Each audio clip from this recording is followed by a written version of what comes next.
Estaba leyendo acerca de la historia de los imperios del pasado, esos grandes imperios, y me encontré con un relato acerca de Alejandro Magno, del cual pues obviamente no pude comprobar su veracidad, pero es un relato muy curioso. Parece más uno de esos relatos que se acomodan para sacar una buena lección de vida, ¿no?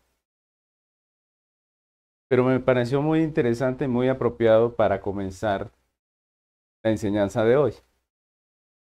Si ustedes recuerdan, Alejandro Magno fue ese rey, ese conquistador, ese hombre eh, que conquistó el imperio persa y que tuvo una vida muy corta, vivió 33 años, pero fue ese tiempo que él duró como emperador, como rey, un tiempo que él aprovechó mucho, ¿no? En solamente 13 años de campaña militar que hizo, él llegó a tener uno de los imperios más grandes y más poderosos del mundo. La historia que les cuento, les digo que encontré, es una historia que habla acerca del fin de la vida de Alejandro, ¿no? Esa historia relata que Alejandro, viendo que la muerte ya le llegaba y era inminente, ya estaba muy enfermo, muy mal, lo que hace es llamar a sus hombres de confianza, ¿no? Y les expresa sus últimos deseos, lo que él quiere, cómo quiere que sea su despedida, ¿no?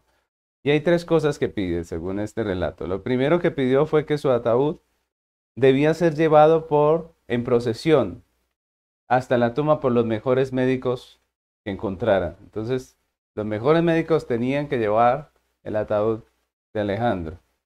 Todos los tesoros, la segunda petición es que todos los tesoros que había acumulado en 13 años de conquista, que formaban varias fortunas, fueran esparcidos, ¿no? Por el camino que llevaba a su tumba. Y lo tercero es que sus manos, las manos del rey, debían quedar fuera del sepulcro a la vista de todos colgando. Imagínense. Y como era de esperarse, pues sus allegados, las personas cercanas, le preguntan a él por qué hace esas peticiones. Y él responde, primero, que él deseaba que los médicos llevaran su ataúd y lo cargaran a la vista de todos para que todo el mundo sepa que ni los mejores médicos de los hombres tienen el poder de detener la muerte, ¿no? Que los mejores médicos no tienen nada que hacer ante la muerte. Cuando llega, llega, ¿no? Es decir, que la vida terrenal es pasajera. Eso era lo primero que le recordaba esa despedida de Alejandro, que ni los médicos podían detener esa realidad. El segundo deseo lo explica de esta manera: deseo que el camino hacia mi tumba quede cubierto con mis tesoros, para que todos comprueben que los bienes materiales conquistados en este mundo quedan aquí, no se pueden llevar, ¿no? Todo lo que él conquistó, todo lo que él logró, al fin y al cabo quedó ahí. Es decir, los logros terrenales son efímeros, son pasajeros. Y lo tercero que dijo el rey fue que deseaba que sus amigos, perdón, deseaba que sus manos quedasen a la vista de cualquiera para que no haya dudas de que venimos a este mundo con las manos vacías y que con las manos vacías nos vamos a despedir de él. Y eso es muy real, ¿no?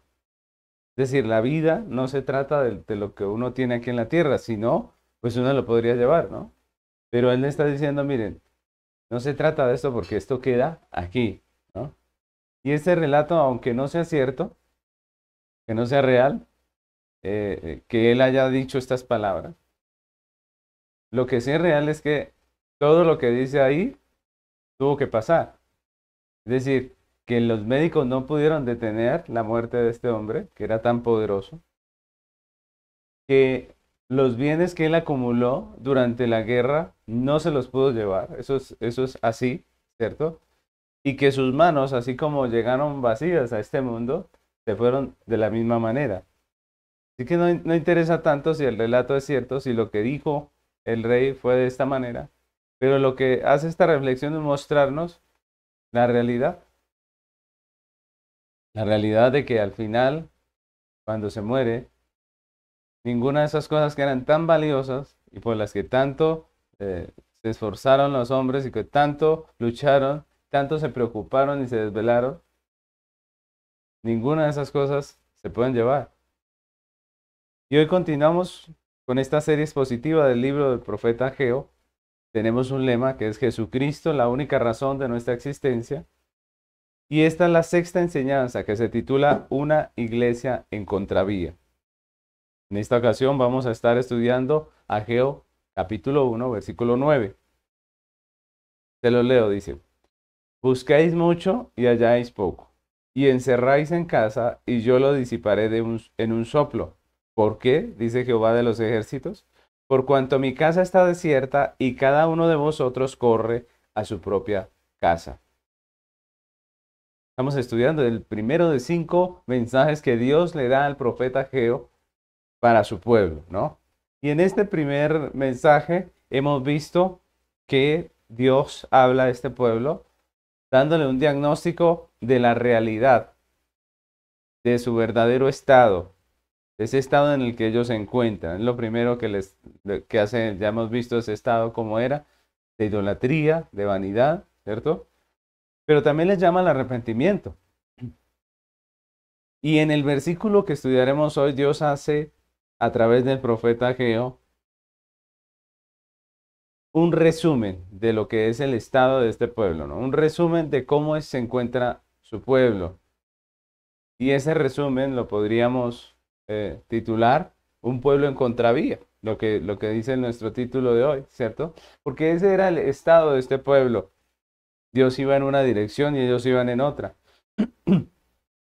La iglesia, el pueblo de Judá en ese tiempo, era un pueblo que iba en contravía. ¿En contravía a qué? Podríamos preguntarnos, ¿no? Pues en contravía a Dios, en contravía a su propósito, en contravía a su voluntad, ¿cierto? Y es lo que vamos a ver hoy, si Dios nos lo permite.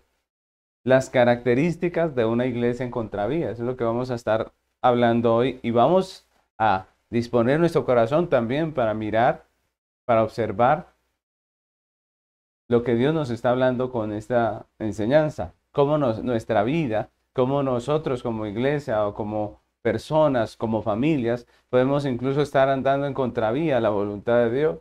Profesamos fe en Dios, profesamos adoración a Él, pero de pronto, a través de las palabras del profeta, podamos entender de qué manera estamos andando en dirección contraria a lo que Dios ha establecido. Entonces vamos a ver esas características de una iglesia en contravía. La primera característica que encontramos aquí en este texto es que esta iglesia vivía buscando cosas. La primera característica de una iglesia en contravía es que vive buscando cosas. Y es lo que nos quiere decir el texto. Vive buscando cosas. ¿Por qué ese título? ¿Por qué vive buscando cosas? Miremos lo que dice el texto. El texto comienza diciendo, buscáis mucho y halláis poco, ¿no? Así empieza el texto de hoy, el versículo 9. Y comienza de esta manera, porque eso era lo que estaba pasando en el pueblo de Judá. Recordemos que ya hemos visto que ellos vivían buscando. Y hay una palabra que es muy interesante ahí, ese conjunto de palabras, ¿no? Porque en nuestras Biblias se traduce buscáis mucho, ¿cierto? Pero resulta que si vamos al original, podemos leer esa frase de una manera diferente. Esas palabras literalmente se pueden traducir, miraste para volver los ojos a mucho. Miraste para volver los ojos a mucho. Y esta expresión nos habla no solamente de la acción del pueblo, sino de las expectativas que generan esas acciones de este pueblo, ¿no? Dios les había mandado la reconstrucción del templo y ellos pues debían estar trabajando en ello con expectativa de terminarlo, ¿no? Deberían estar trabajando en el templo con la expectativa de terminarlo, ¿no? Sin embargo, si nosotros miramos la realidad de ese pueblo, ellos habían abandonado la reconstrucción y se habían dedicado a sus propios asuntos, a sus casas, a sus prioridades. Se habían distanciado del propósito de Dios, de ese propósito que Él les había trazado, y se volvieron a ellos mismos. Y esas acciones egoístas de ellos eran impulsadas por grandes expectativas, ¿no? Ellos quitaron los ojos de Dios y volvieron a verse a sí mismos, como dice el texto, con grandes expectativas, ¿no? Ellos voltearon a verse a sí mismos con grandes expectativas.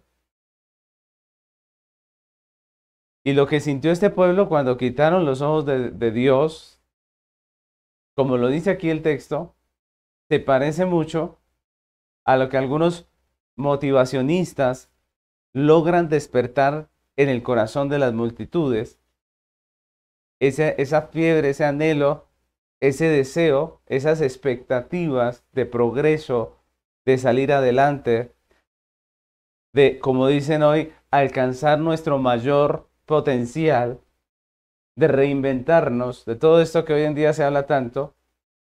Y todo esto se basa en premisas que uno podría decir que no tienen nada de malo, ¿no? De no ser porque la mayoría de esas premisas, o en la mayoría de los casos de estos hombres que se dedican a motivar a la gente, pues lo único que buscan es el interés propio, ¿no? Son egoístas, son idólatras. En muchos de los casos no es Dios ni el propósito, podríamos decir que en la gran mayoría de los casos no es Dios ni es el propósito. Y si alguno de los motivadores de hoy en día nombra a Dios, lo nombra solo para usarlo como el medio para obtener la ganancia, para obtener ese tesoro que ellos están buscando, ¿no? Y esa es la realidad. Hoy en día se usa mucho el nombre de Dios, citas bíblicas, no con el deseo de interpretar el texto de manera juiciosa, sino simplemente con el pretexto de tomar a Dios como medio para llegar a la fortuna, para llegar a lo que realmente se idolatra. Y muchos cristianos aceptan y siguen el proyecto de vida de estos hombres, ¿no? Olvidando que el progreso apartado del propósito de Dios no es progreso. El progreso apartado del propósito de Dios no es progreso. Como ya hemos aprendido, la prosperidad que se basa netamente en lo terrenal es efímera, es vana, y aunque al principio cause grandes expectativas, al final, en realidad, lo único que deja es insatisfacción y queja. Eso es lo que hemos visto. Lo único que deja es insatisfacción y queja. Como en la historia del rey macedonio que acabamos de leer, al final las manos quedan vacías. Por supuesto, Dios manifiesta su oposición a esa búsqueda insaciable del pueblo y lo expresa en este versículo afirmando que esas grandes expectativas que su pueblo tiene no producirán buenos resultados. Y eso es específico, lo que dice el Señor ahí en ese texto. Él dice, buscáis mucho y halláis poco. Es decir, no van a tener el resultado. Y aquí también tenemos que decir que la iglesia moderna, la iglesia actual, se ha dejado permear por el mundo de esta manera. Dios dice, busquen mi reino. ¿Recuerdan? La Biblia dice, más buscad primeramente ¿qué? El reino de Dios y su justicia, y todas estas cosas, dice la Biblia, ¿cierto? Les serán añadidas. Busquen mi reino y las cosas les serán añadidas. Así dice el Señor. ¿Pero qué hace la iglesia? La iglesia, al igual que en el tiempo de Ageo, lo que hace es abandonar el reino y seducido por el mundo termina buscando las cosas, ¿no? Así es el título de el primer título de hoy, ¿no? La enseñanza de hoy, el primero de los puntos es que la iglesia que va en contravía a Dios se la pasa buscando las cosas, ¿no? Y así es, Dios dice, busquen mi reino, y la iglesia, al igual que en el tiempo de Ageo, lo que hace es abandonar el reino y seducida por el mundo busca las cosas, busca lo suyo propio. Miren, por ejemplo, la doctrina de la prosperidad, si es que se le puede llamar así doctrina. Es un movimiento inspirado en el sistema de este mundo, ¿no? Si ustedes lo miran por donde lo vean, es un movimiento inspirado en el sistema de este mundo. Tiene por objeto la prosperidad material. Eso es lo que busca, la prosperidad física, financiera. Y sus seguidores, para alcanzarlo, para alcanzar ese motivo, esa razón de ser que idolatran, usan como medio a Dios, ¿no? Dios y el supuesto evangelio de la prosperidad es el medio para alcanzar ese ídolo, ¿no? La gente no adora a Dios, adora el dinero, pero es capaz de abrazar la fe solamente por el dinero, ¿no? Eso es lo que hace esta gente. Miren la lógica de este movimiento, ¿no? Si crees en Dios, alcanzarás tu objeto, que es el dinero. Alcanzarás aquello que tú amas, que es el dinero, ¿no? Si le das a Dios, ¿no? Alcanzarás tu propósito, que es la prosperidad material. Entonces tenemos un pueblo que le da a Dios, no porque busque la extensión del reino, no porque quiera que el evangelio llegue a los corazones, no, sino porque él sabe que si le doy a Dios, Dios me va a devolver no sé cuántas veces más, ¿no? Entonces miren cómo es la dinámica de esta lógica. Si le doy a Dios, Dios me devuelve, ¿no? Si le doy a Dios, Él me vuelve a retribuir y por eso es que doy, ¿no? Y yo les pregunto, ¿qué pasa con la persona que no necesita dinero? Si Dios es el medio para alcanzar el dinero, y si la gente busca a Dios por el dinero, pues ¿qué pasa con la gente que ya tiene dinero? ¿Cierto? Según la lógica de esta gente, pues podríamos decir que esa gente no necesita a Dios, porque ya tienen lo que ellos quieren, ¿no? Mis hermanos, esa es la mentalidad de muchos cristianos que no escudriñan las escrituras y debemos tener cuidado nosotros porque esta manera de pensar puede estar influyendo la manera en que vemos a Dios, la manera en que vemos el Evangelio. Algunos de los creyentes que hoy en día están en iglesias bíblicas vienen de contextos o venimos de contextos que no eran muy bíblicos. Y algo de ese propósito y de esa manera de ver la vida puede estar en su corazón. Y hoy Dios está escudriñando nuestro corazón a través del libro de Ageo. La pregunta es, ¿qué significa para ustedes las cosas de este mundo? ¿Qué significa? ¿Son su razón de vida? ¿Qué posición ocupan en su corazón, en su vida? Mis hermanos, bíblicamente Dios nos ha dado las cosas como provisión, como recurso para vivir, no como la vida misma.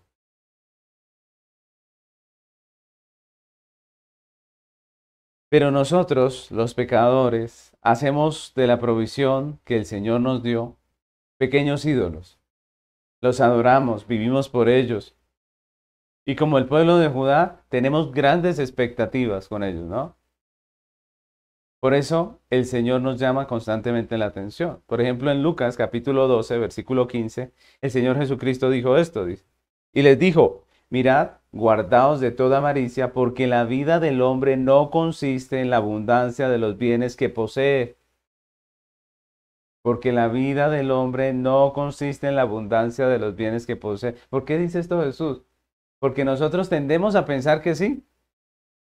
Tendemos a pensar que nuestra vida consiste en los bienes, en alcanzar bienes, en tener. Y el Señor nos llama la atención y dice, esa no es la vida, en eso no consiste.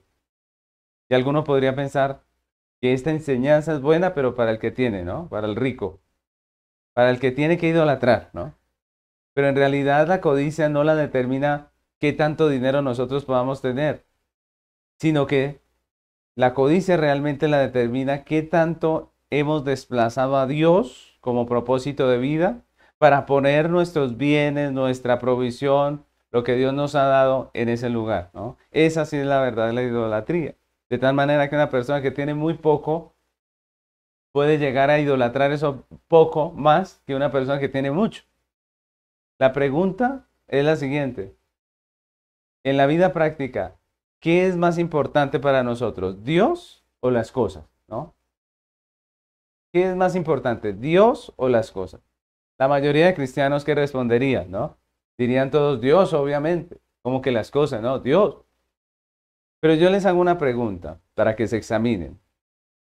Si por alguna razón hoy tuvieron ustedes que perderse el culto, ¿no? Que no venir a la iglesia, no pudieron venir por cualquier motivo que sea, no pudieron. ¿Cómo se sienten? ¿Cómo se sentirían si no pueden venir al culto? ¿Qué tanto se preocuparían o qué tanto sería el sentimiento de tristeza por perderse el culto, ¿no? ¿Podrían ustedes almorzar tranquilos? Ahora yo les hago la misma pregunta, pero un poco cambiándole un poco el contenido, ¿no? Ahora imagínense que lo que perdieron no fue el culto, sino el celular. Imagínense que lo que pasó fue que cuando ustedes llegaron a sus casas, se dieron cuenta que en su bolso, en donde guardan el celular, ya no está el celular. Se lo sacaron de alguna manera, se lo robaron. Imagínense ahora esa situación. Y algunos de los presentes ya sintieron ese frío en el estómago de solo pensarlo, ¿no? Se dan cuenta que para nosotros es mucho más importante muchas cosas en este mundo que las cosas de Dios. Claro, por el celular, muchos sí se sentirían muy mal. Por el celular, algunos no podrían almorzar tranquilos. De solo pensar en que perdimos ese aparato, ya la paz se nos fue. ¿Sí notan? Miren que en la práctica nosotros somos así. En la práctica las cosas de este mundo tienen más importancia que Dios. Y eso es triste, ¿no les parece? No debería. ¿Cuántos se han desvelado pensando en un problema financiero o en un problema en el matrimonio o en la salud? ¿Cierto que pasa? Pasa. Nos desvelamos a veces por esas cosas. Pero ¿cuántos de nosotros nos hemos desvelado por el reino de Dios? ¿Cuántos de nosotros nos hemos desvelado pensando en las personas que no han recibido el Evangelio? ¿Nos ha pasado? ¿No ha podido dormir usted pensando en el reino? ¿En la iglesia? Mis hermanos, las cosas pasajeras de este mundo, que no necesariamente son pecaminosas, muchas veces tienen más relevancia para nosotros que la obra de Dios. Somos como Jonás. ¿Recuerdan que Jonás lloraba y se lamentaba por la calabacera que lo cubría, que le daba sombra? Cuando se perdió la calabacera, cuando se destruyó la calabacera, entró en crisis, lloró amargamente, se enojó,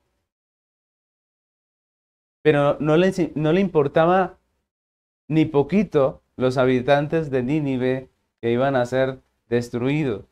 Eso sí no, le importaba lo suyo propio, eso sí, por eso sí lloraba terriblemente, pero no le interesaba a toda esa gente que estaba a punto de morir. Y así parecemos nosotros. Muchos ven a Geo solamente como un problema de organización de prioridades, pero en realidad los hombres ordenamos las prioridades en relación a nuestro propósito de vida, a nuestra razón de ser, a lo que realmente adoramos, a lo que realmente nos importa, mis hermanos. Por eso el problema aquí es de adoración, el problema aquí es de qué es lo que es para nosotros realmente nuestro Dios, las cosas o el Dios verdadero. Y es una reflexión que nos hace el Señor a través de Ageo. El libro de Ageo nos lleva a meditar en lo que estamos adorando, en nuestro propósito de vida, en lo que realmente nos importa. ¿Son las cosas de este mundo nuestra razón de vivir? ¿O la razón es nuestro Dios, el dueño de las cosas? La segunda característica que encontramos aquí en este texto de una iglesia que anda en contravía a la palabra del Señor, a Dios, es que hace tesoros terrenales. Hace tesoros terrenales. La primera es que vive buscando cosas, ¿no? Pero la segunda es que hace tesoros terrenales. Recordemos que Dios le había dado a este pueblo una provisión terrenal para que la administrara sabiamente conforme al propósito de Dios, ¿no? El propósito era la reconstrucción del templo. Y Dios a través del rey Ciro les dio los recursos que necesitaban para hacerlo, ¿no? Si nosotros leemos en Esdras capítulo 1, versículo 3, yo quiero leerles hasta el versículo 8. Miren lo que dice. Esdras 1 del 3 al 8. Quien haya entre vosotros de su pueblo, sea Dios con él, y suba a Jerusalén, que está en Judá, y edifique la casa de Jehová, Dios de Israel. Él es el Dios, la cual está en Jerusalén.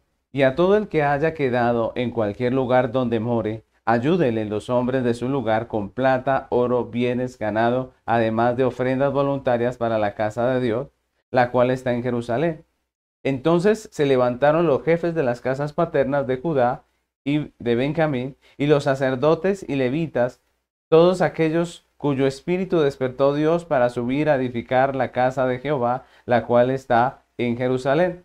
Y todos los que estaban en sus alrededores les ayudaron con plata y oro, con bienes y ganado, y con cosas preciosas, además de todo lo que se ofreció voluntariamente. Y el rey Ciro sacó los utensilios de la casa de Jehová que Nabucodonosor había sacado de Jerusalén y los había puesto en casa de sus dioses. Los sacó pues Ciro, rey de Persia, por mandato de Mitrídates,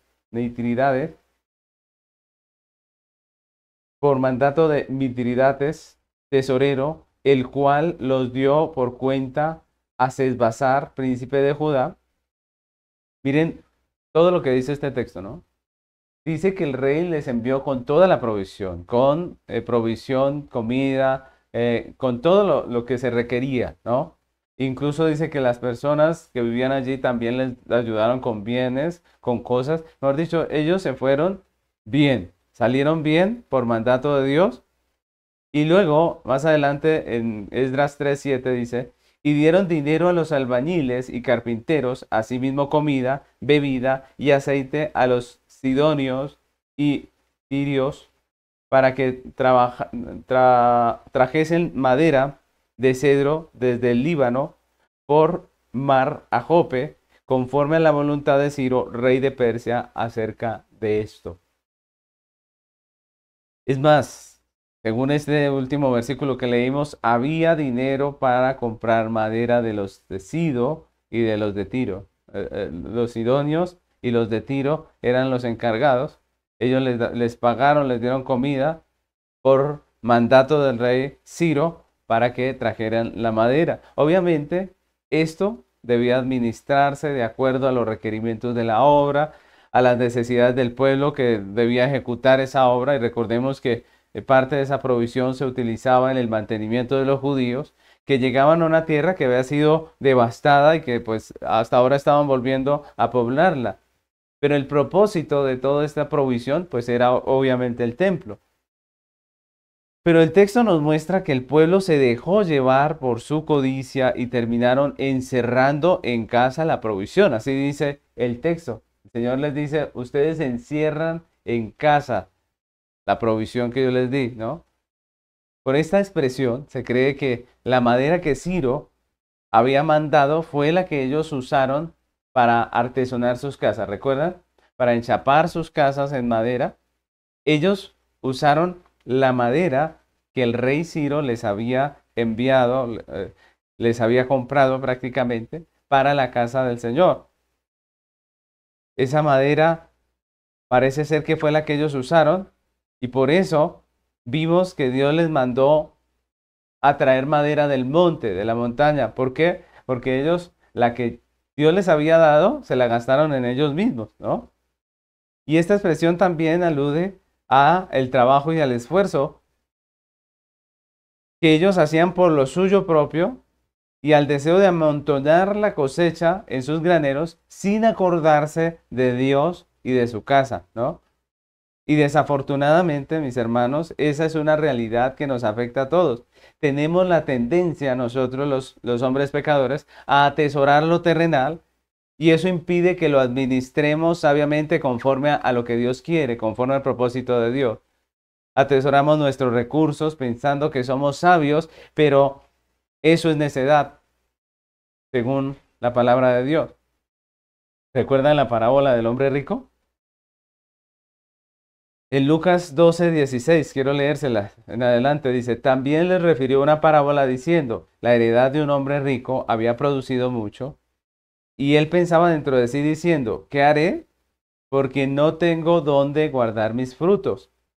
Y dijo, esto haré, derribaré mis graneros y los edificaré mayores, y allí guardaré todos mis frutos y mis bienes. Y diré a mi alma, alma, muchos bienes tienes guardados para muchos años. Repósate, come, bebe, regocíjate. Pero Dios les dijo, necio, esta noche vienen a pedir tu alma. ¿Y lo que has provisto, de quién será? Esta parábola fue enseñada por Jesús cuando estaba hablando de la vida, de que la vida no consiste en los bienes materiales, en los bienes que uno posee. Y lo que nos enseña es que vivir para acumular lo terrenal es lo más necio, lo más tonto que el hombre puede hacer.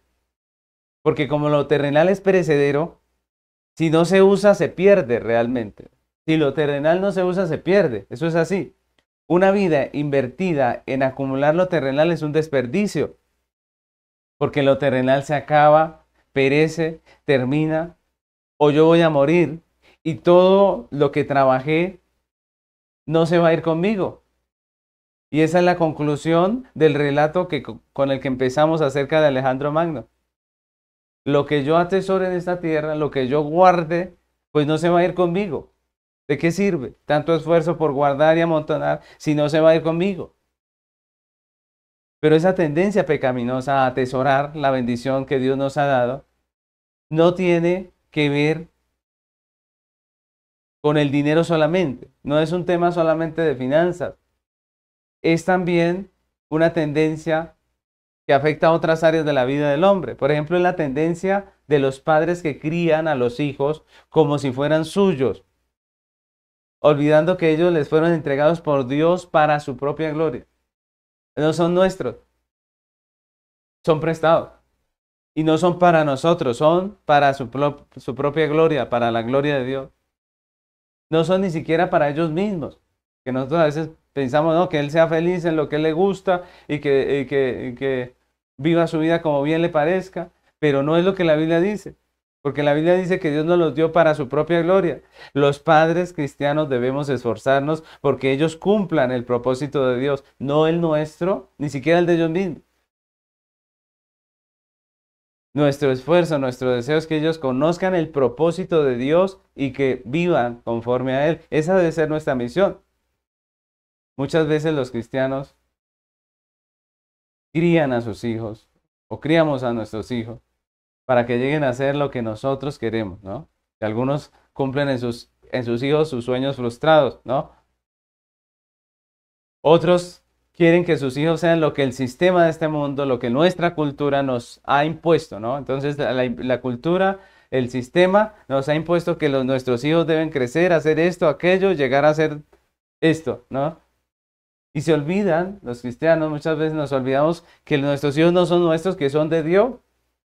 No debemos atesorar nuestros hijos como si fueran nuestros, porque son de Dios. Debemos instruirlos en el Evangelio para que glorifiquen a Dios con sus vidas, con sus matrimonios, con sus profesiones, con todo lo que van a hacer en esta vida. También los cristianos bíblicos tenemos la tendencia a atesorar nuestra propia vida. Nos encerramos en nuestras propias vidas, en nuestras iglesias, con el propósito muchas veces de no pecar, ¿no? Queremos como hacer una comunidad cerradita donde nadie nos contamine, que no nos contamine el mundo. Pero así no podemos cumplir el propósito de Dios. Conozco un pastor que piensa que entre más pocos sean ellos, mucho mejor, porque hay más santidad, porque hay más pureza en la iglesia. Y eso suena como bonito, pero la realidad es que estamos llamados a ser santos, pero también a ser luz. Y no podemos ser luz si nos encerramos toditos aquí junticos y no miramos para ningún lado. No, estamos llamados a ser luz, a predicar el evangelio. Esa es la comisión. Ellos no van a venir a nosotros. Miren que el Señor nos dijo, tranquilos, hagan su culto, siéntense, esperen, que yo los traigo a todos. ¿Sí dice así? No. ¿Qué dice? Dice, vayan, ¿cierto? Vayan y prediquen al mundo el evangelio. Vayan, lleven al mundo el evangelio. Prediquen el evangelio a toda criatura. Vayan. No dice, quédense aquí, que aquí se los traigo. Mis hermanos, atesorar la provisión va en contra del verdadero propósito del hombre. Y Dios no puede estar de acuerdo con esa actitud contraria a su voluntad. Y en este versículo Él lo manifiesta de esa manera. Él dice, lo que ustedes están atesorando en sus casas, yo lo voy a disipar de un soplo. Así dice, lo que ustedes están atesorando en casa, yo lo voy a disipar de un soplo. Eso manifiesta que Dios no está de acuerdo con atesorar. Esta desafortunadamente es una realidad también presente en la iglesia de hoy, ¿no? Que va en contra de la voluntad de Dios. Dios dice, haceos tesoros en el cielo. ¿Y qué hace la iglesia? La iglesia se olvida de lo celestial y comienza a hacer tesoros en la tierra. Empieza a hacer tesoros aquí, en donde la polilla y el óxido se los come. Ahora yo les pregunto, si Dios no está de acuerdo con atesorar la provisión terrenal que Él nos da, ¿qué es lo contrario a esto? Es decir, ¿qué debemos hacer? ¿No? ¿Despilfarrar? ¿Esa es la solución? Entonces, como Dios dice que no atesoremos, despilfarremos, ¿sí? Tampoco. No. Dios no nos dio la provisión para atesorarla, pero tampoco para despilfarrarla. Como en el caso de los materiales del templo, se nos ha dado la provisión para administrarla sabiamente conforme al propósito divino. Una cosa es acumular y otra, muy distinta, administrar con sabiduría. Dios no nos llama a acumular, no nos llama a desperdiciar, sino que nos llama a administrar con sabiduría. Por ejemplo, miren lo que dice el Proverbio 11:26. Proverbios 11:26 dice, al que acapara el grano, el pueblo lo maldecirá, pero bendición será sobre la cabeza del que lo vende. Miren, miren este principio de este proverbio. Miren que lo interesante es que Dios aquí en este texto no dice que bendice al que regala el grano. ¿Sí dice así? ¿Dios bendice al que regala el grano? Dice el texto. No, ¿cierto? Sino al que lo vende. El problema aquí es que el que acapara el grano lo hace inservible, lo que decíamos ahorita, hace un momento. El que acapara, el que atesora la provisión, la hace inservible, ya no sirve. ¿Qué hace eso guardado allá? Si la persona se muere, no sirve para nada. Dios hizo el grano para comer. Y si guardamos todo el grano por codiciosos, pues la gente no va a poder comer. La gente tiene hambre, la gente tiene el dinero para comprar y lo justo es que el que tiene el grano lo venda, ¿cierto? Eso es lo justo. El que tiene el grano que lo venda, no que lo atesore. De lo contrario, pues si el hombre atesora el grano, pues el pueblo hambriento, ¿qué va a hacer? Lo va a maldecir, es lo que dice el texto, ¿cierto? Lo va a maldecir. Porque pudiendo vender el grano para que lo coma la gente, entonces él prefiere guardarlo allá. Así que el problema no es que usted llegue a tener una riqueza. El problema no es que usted llegue a tener más de una propiedad. Ese no es el problema. El problema es que usted se dedique a acumular y no ponga la provisión de Dios a producir. La provisión de Dios es para producir. La provisión de Dios es para saciar necesidades. Y no, no estoy hablando de regalar. Dios no habla de regalar ahí. Dios no está diciendo que regalemos las cosas, ¿no? Dios está diciendo que las sepamos administrar. El que lo vende, al que lo vende, Dios lo bendice, dice ahí. Un ejemplo, si usted tiene más de una propiedad, ¿cuál es el fin? ¿Cuál es el fin de esa propiedad? Tener, tener y tener. O sea, ¿para qué adquirimos propiedades? Para tener y tener, solamente para llenar nuestras manos cada vez más ampliamente, para llenarlas hasta que ya las manos no nos den. ¿Cuál es el propósito? ¿No debería usted más bien, si tiene, por ejemplo, más de una propiedad, la propiedad que tiene rentarla? Mire, si usted la renta, alguien va a vivir en ella. Miren que Dios no está diciendo que vendamos todo y lo regalemos, ¿no? Pero si usted renta su propiedad, pues alguien va a vivir en ella. Esa propiedad va a servir para algo, físicamente hablando. Y no solamente eso, usted también se va a beneficiar económicamente de ella y con ese beneficio usted va a apoyar la obra del Señor también. Entonces miren cómo eso es una sabia administración. Eso está bien. Lo que no está bien es tener, tener y tener y acumular como si de eso se tratase la vida. No es bíblico acumular, pero tampoco despilfarrar. Dios nos llama a administrar con sabiduría para su gloria. Dios nos llama a administrar con sabiduría para su gloria. No es mala la riqueza. Qué bendición la riqueza de alguien que sabe administrar las cosas con sabiduría, de alguien que hace el trabajo como Dios le manda y sabe administrar lo que Dios le da. Recordemos, acumular lo terrenal es lo más tonto que puede hacer el hombre. ¿Por qué? Porque lo terrenal es perecedero. Si no se usa, se pierde. Una vida invertida en acumular lo terrenal es un desperdicio. ¿Por qué? Porque o lo terrenal se acaba, se agota, perece, o yo voy a morir y todo aquello por lo que un día trabajé y luché no se va a ir conmigo. Se va a quedar. Así que atesorar lo terrenal es algo necio, es algo tonto. Y así como le dijo el Señor al rico acumulador, le dijo, necio, necio. Miren que esa fue la expresión. Necio. Ya tienes todo ese montón de cosas, pero hoy es el día de tu muerte, le dice el Señor. Así que mis hermanos, no debemos atesorar, debemos administrar con sabiduría. La tercera característica de una iglesia que va en contravía a Dios y a su propósito es que vive para sí. Es una iglesia que vive para sí. Y el libro de Ageo es muy claro en mostrarnos que Dios siempre se adelanta a lo que nosotros pensamos. Nosotros estamos pensando en responder a Dios, en controvertir lo que Dios nos dice, pero Dios ya sabe, ¿no? Dios ya sabe. Y aquí en el libro de Ageo, en el versículo 9, en la parte final, pues Dios también sabe lo que el pueblo iba a responder, ¿no? Él dice en este texto, ¿por qué? Dice Jehová. Así pregunta en el versículo 9. ¿Por qué? Dice Jehová. ¿Por qué? Esa era la pregunta que nosotros nos hacíamos, ¿no? Pero él ya la sabía y él mismo la pone aquí en el texto. Dios sabía que nosotros íbamos a preguntar el por qué de manera descarada, ¿no? Todo lo que hacemos y le preguntamos a Dios, pero ¿por qué? ¿Por qué vas a disipar lo que yo encierro? Esa era la pregunta del pecador, ¿no? Y Dios la sabía. Entonces él mismo hace la pregunta, ¿por qué?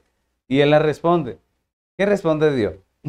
Dios les había dado una provisión, un propósito, que era la restauración de la casa, del templo. Y ellos habían sido un poco rebeldes, ¿no? Porque ellos regresaron a vivir a la tierra con el propósito de edificar el templo, pero cuando hubo problemas lo abandonaron y se dedicaron a lo suyo propio.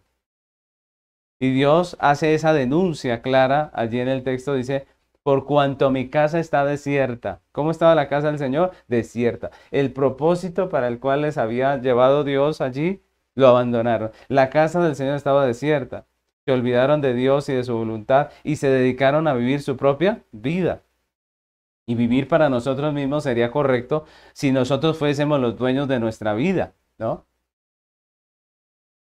Pero en realidad no somos dueños de nuestra propia vida, somos de Dios. Fuimos creados con el propósito de Dios, con propósitos divinos.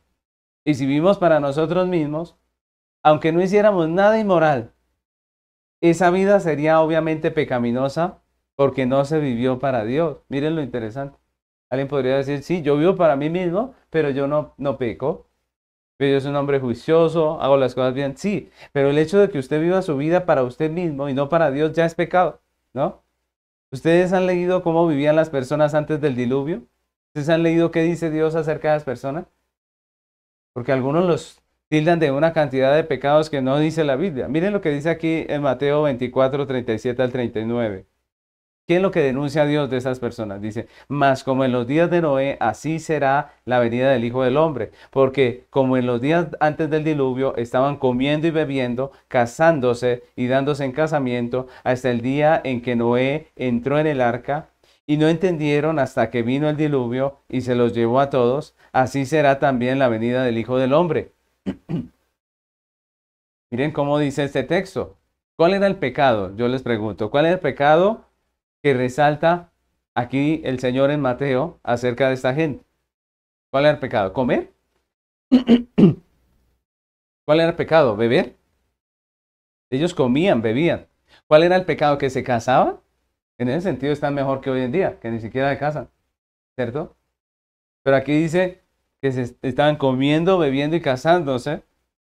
¿Y cuál de esos es el pecado? El pecado es que hacían todo esto para sí mismos, olvidándose de Dios. Ellos comían, bebían, se casaban, se daban en casamiento, pero de Dios no quieren saber nada. Ellos estaban en su cuento, en lo suyo, viviendo para sí. En realidad solo hay dos opciones, mis hermanos. O vivimos para Dios o estamos viviendo en su contra, ¿cierto? Dijo el Señor, el que no es conmigo es contra mí. Y eso es tremendo, ¿no? Porque ahí el moralismo queda sin pies. Gente que es muy moral, pero si no vive para Dios, su vida no está bien. Usted no está haciendo, no está cumpliendo el propósito, está en contravía. Así es una iglesia en contravía. Dios nos manda a vivir para Él y la iglesia termina viviendo para sí misma. El pecado de la iglesia actual es que está ocupada viviendo su propia vida y no tiene tiempo para Dios, ni para sus intereses, ni para su gloria. El problema es que estamos educando a nuestros hijos para ellos mismos, para que ellos sean felices, para sus propias vidas y no para Dios. El problema es que hacemos tesoros para nosotros mismos, no para la gloria de Dios. Y en realidad la vida que Dios nos dio es un medio para lograr el propósito, no es el propósito en sí. Dios nos dio vida, no como el propósito en sí, sino que Dios nos dio vida como medio para glorificarle a Él. El verdadero evangelio no nos habla de realización propia a través de Dios, no, eso es una herejía eso. Nos habla de negación propia para la gloria de Dios. Eso es lo que dice la Biblia. Miren lo que dice en Marcos capítulo 8 versículos 34 y 35. Dice, y llamando a la gente y a sus discípulos les dijo, si alguno quiere venir en pos de mí, niéguese a sí mismo, tome su cruz y sígame. Miren que esto es todo lo contrario a la realización personal. Porque todo el que quiera salvar su vida la perderá, y todo el que pierda su vida por causa de mí y del evangelio la salvará. Todo el que pierda su vida por causa de mí y del evangelio la salvará. No se trata de nosotros, de lo que podamos hacer, de nuestros logros. No se trata de lo que podamos exhibir al final, de cuánto podamos hacer. Se trata de Dios, se trata de Él, de Dios, del Señor, del dueño. Nuestra existencia en esta tierra se trata de Dios. Y eso es lo que al final va a importar. lo que hemos hecho para Dios, nuestra vida para Dios. Mis hermanos, tenemos que reconocer que la iglesia de hoy también camina en contravía a Dios, a su voluntad, a su propósito. En muchas maneras podemos decir que esa es la realidad. ¿Por qué? Porque Dios dice, busquen mi reino. Y la iglesia, al igual que la iglesia del tiempo de Ageo, lo que hace es abandonar el reino y, seducida por las cosas de este mundo, termina buscando lo suyo propio. Termina buscando sus cosas. Dios dice, haceos tesoros en el cielo, y la iglesia se olvida de lo celestial y comienza a hacer tesoros en esta tierra. Comenzamos a atesorar lo terrenal. Dios nos manda a vivir para Él, y la iglesia termina viviendo para sí misma. Y una iglesia así está en contravía a Dios, está en contravía a su voluntad y a su propósito. Mis hermanos, yo les invito que terminemos este tiempo reflexionando en el sentido en que lleva nuestra vida, en la dirección en la que le hemos dado a nuestra vida. Les invito a que terminemos este tiempo pidiendo a Dios que nos perdone, que nos ayude a cambiar esa dirección contraria, a cambiar ese sentido que está contrario a lo que Él dice, a lo que Él quiere, y que podamos alinear nuestra vida al propósito de Dios. Que podamos alinear nuestros pensamientos, nuestro proyecto de vida, nuestro ser a lo que Dios ha mandado en su palabra. Así que yo les invito a que terminemos orando al Señor. Señor amado, queremos hoy agradecer esta preciosa palabra que tú nos has enseñado hoy. Señor, tenemos que reconocer que como la iglesia del tiempo de Ageo, en muchos sentidos, como congregación, como iglesia cristiana, como personas, como individuos, como creyentes, muchas de las cosas que hacemos, pensamos, están en contravía a lo que tú has establecido, Señor. Perdónanos, Padre, porque muchas veces nos enredamos buscando las cosas de este mundo, Señor. Se nos pasa la vida en tonterías. Perdónanos, Señor, porque tenemos esa necia tendencia a atesorar aquello que tú nos has dado para que administremos sabiamente. Perdónanos porque en ese deseo de atesorar, que es necio, pues hacemos improductivo lo que tú nos das. Hacemos improductivo lo que tú has puesto en nuestras manos, y eso es pecado. Perdónanos por atesorar lo que tú nos has dado, los bienes, la familia, los hijos e incluso nuestra propia vida. Perdónanos. Tú no nos llamas a atesorarnos, nos llamas a administrar con sabiduría lo que tú nos has entregado. Ayúdanos, ayúdanos, Padre. Ayúdanos porque tú has mandado que vivamos para ti, y nosotros muchas veces nos hemos olvidado de ti, de tu propósito, y hemos dedicado nuestra existencia a nosotros, a nuestros proyectos de vida, a lo que nosotros queremos, Señor. Perdónanos porque como el mundo utilizamos tu nombre, utilizamos, Señor, la fe en ti solamente como medio para llegar, Señor, a lo que realmente queremos. Perdónanos, porque lo que realmente debemos desear es a ti, es tu voluntad, es tu propósito. Ayúdanos, Padre, te lo pedimos, Señor. Permite que nuestro corazón camine en dirección a lo tuyo. Permite que nuestra vida camine en dirección a lo que tú has establecido, Padre. Te lo pedimos en el nombre de Cristo Jesús. Amén.